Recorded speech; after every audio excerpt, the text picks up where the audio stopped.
अरे वाह दोस्त, आई सब दोस्त के साथ है, खर्चा वर्चा तो होना चाहिए। अरे दोस्त हम तो परसे भूल गए हैं, आज तुम ही खर्चा कर तो हम कल कर देंगे। Hello mummy. हाँ हाँ आ रहे हैं, अभी आ रहे हैं।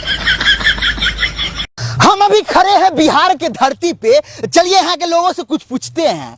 अब भाई साहब, हम एगो कहावत सुने हैं कि बिहार में एगो दूगो घर के बाद कोई ना कोई डॉने होता है। अरे ना ना रिपोर्टर साहब, ये सब बात गलत है, ये सब खाली फिल्मों में होता है। प्रणाम छोटा डॉन।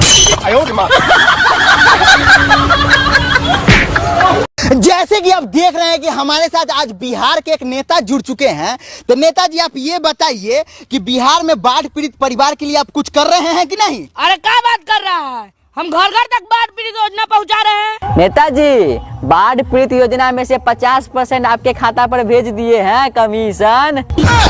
अभी बोला जरूर था रे बहन चोद।